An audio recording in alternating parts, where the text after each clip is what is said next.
Well, welcome back to Vegas. Good to be back. Thank you. Can you just talk to us a little bit about how this fight kind of came together?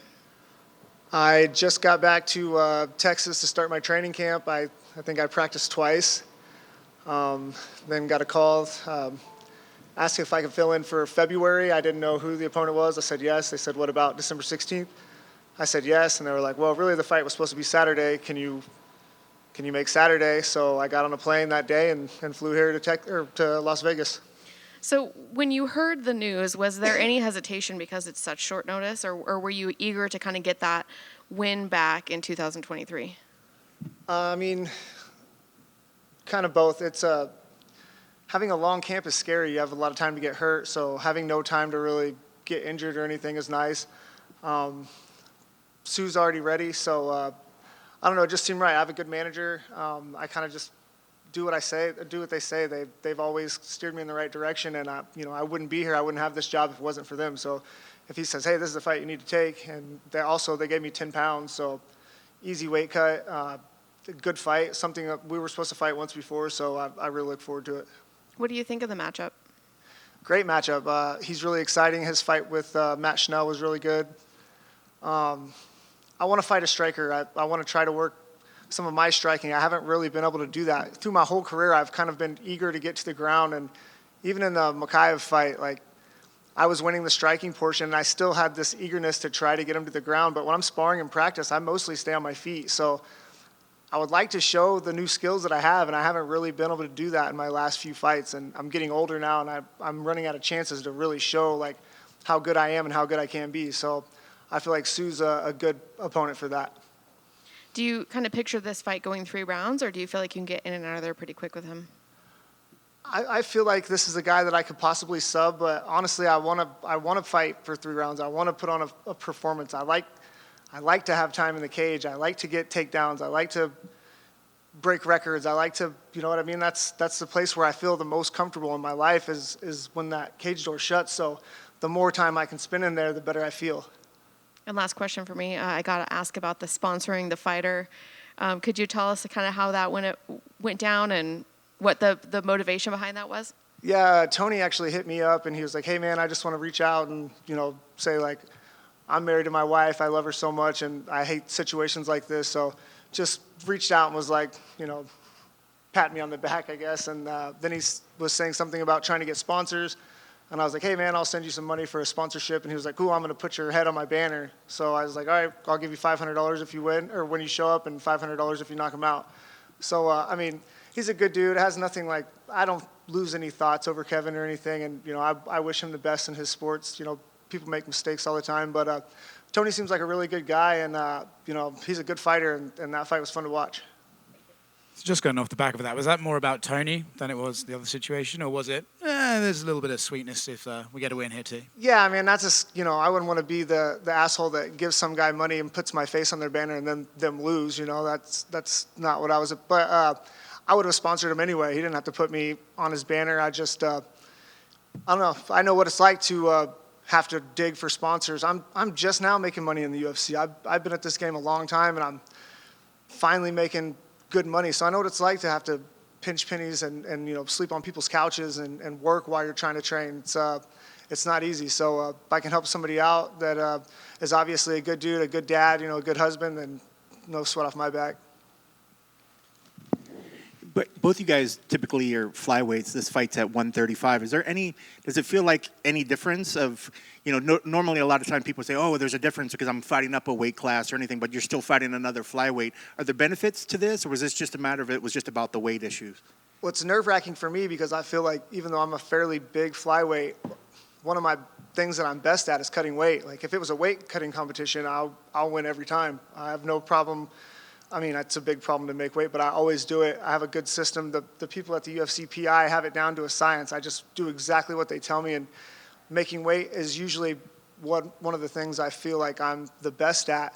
So, like, not having that in the back of my head, like, oh, we both have to make this weight cut. We both have to go through hell and then fight. Like, I know I'm good at that. I know I'm good at punishing myself and then going into the fight. So it's a little weird not having to kill myself so much for this one, but I think it'll make for a better fight, a more exciting fight. And, I could have came in here and made the weight probably, but it wouldn't have been healthy, and I wouldn't want to risk, missing the weight class and not doing what I said I was going to do. So either way, it's going to be tough. I'm still going to have a weight cut. That's just the way it goes. And I just feel like as far as for the fight goes, it's better. We'll both be recovered faster. We'll both be more rested, and we'll both be bigger.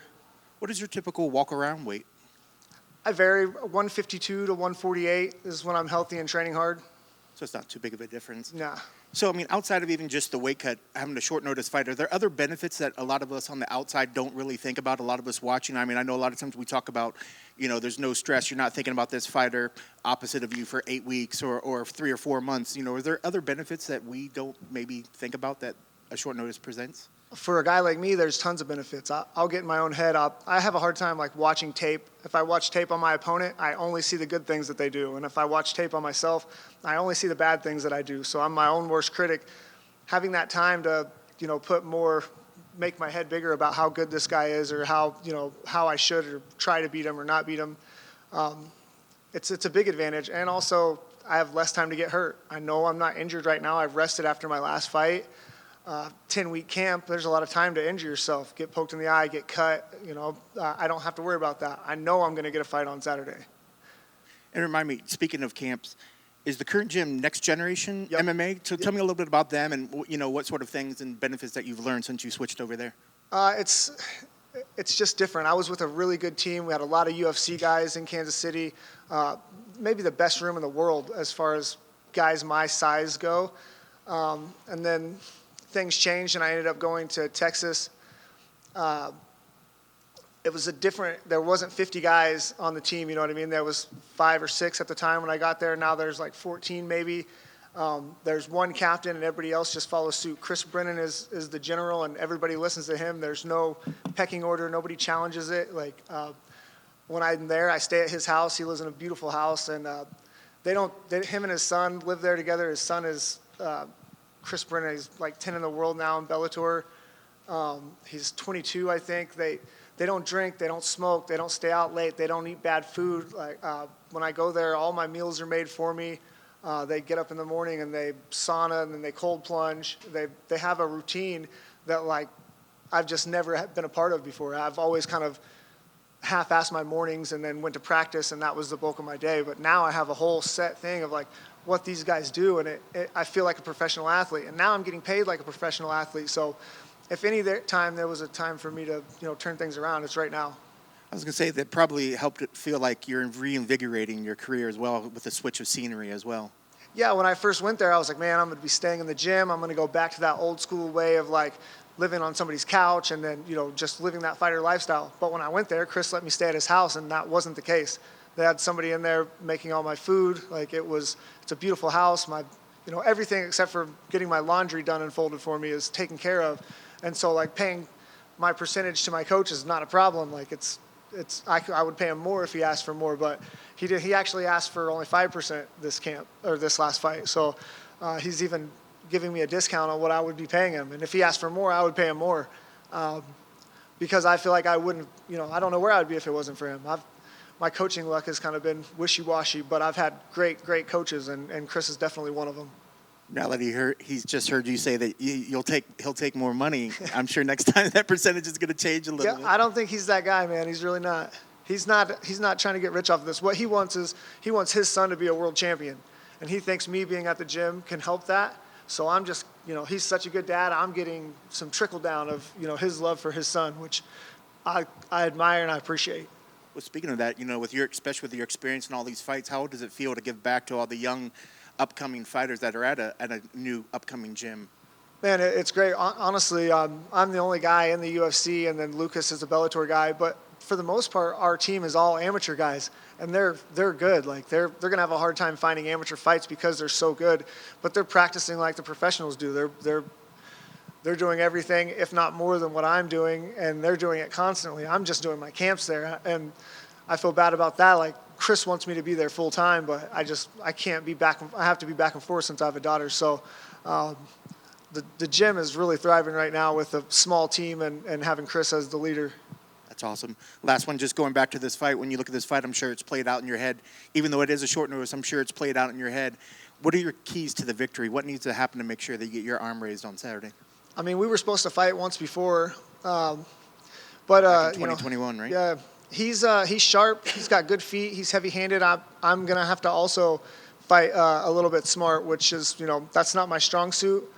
And the smartest way would be take him down and try to get a submission, but I'm not. I'm just not about that right now. I'm trying to show all my skills, and like I said, I want to put a real performance together, and I only have 15 minutes to do that. So I'm just going to stay on him for 15 minutes and try to have fun. That's the most important thing. If I'm having fun, then I'm winning. And I'm glad you brought that up. I thought about that part where you guys almost fought in 2021. You have a fight that's like that, and then it gets called off for whatever reason. Do you follow those particular fighters? Do you still track them? Have you trajectory as well? And do you envision him being a much different fighter now than he would have been back if you fought in 2021? Yeah, of course. I mean, he's been at a couple different gyms. He's not training over in China anymore. He's training with good wrestlers. He's he trained with Makev for a long time at American Top Team. So I expect him to be a totally different fighter, and I expect him to be big and strong at 135 pounds. I mean, he's taller than me. He's got 6 inches of reach on me. He's going to be a big guy. So it's one of those things in the flyweight division. You kind of follow everybody. That's just now getting big. It's as popular as it's ever been, and I've said that 5 years in a row, but it just keeps getting better. Sorry, I meant to ask: is the wrap on the nose, is that just an aeration, breathing? Yeah, just so I can wrap? breathe. Yeah, that's what I thought. I didn't expect it was a cut, but I just figured I would ask just to check. Best of luck on Saturday. Thank you, sir. Hey, Tim. Have you thought more about moving to Texas and having your daughter switch schools, or is it kind of like you're waiting? I mean, I'm lucky that her mother is so great. She also lives in Kansas City, but I already did that once. I left Kansas City and went to Las Vegas when my daughter was 2, just her and I. And her mom allowed me to do that because I could spend all day with her at the gym. I didn't have to put her in daycare. My daughter's never done daycare, or when she went to school for the first time was the only time that she'd ever really been away from me. But I already did that once. I took her to Vegas and tried to make it in the UFC, and we did that. And now she was living with me in Kansas City, and to move and take her away from her mom again, I can't do that. And her mom is so supportive, she would probably allow me to do that, but I wouldn't want to do that to her mom or to Sterling. I wanted to ask about your last fight. I guess what was the biggest lesson you learned from that, and I guess what were the emotions like, because you were up on the scorecards last round. What were the thoughts on that fight? I thought it was a good fight. I wasn't really in the fight. I felt great. My cardio was fine. The weight cut was good. I just wasn't really having fun. Again, I felt like it was one of those times where I knew he wanted to grapple me and I was winning the striking, and something in the back of my mind was still wanting to engage in the grappling, even though I knew that was not the right thing to do. And then by the time I was on the ground, I just assumed that I was down 2 rounds and started getting desperate and got caught in a submission that I've been caught in before.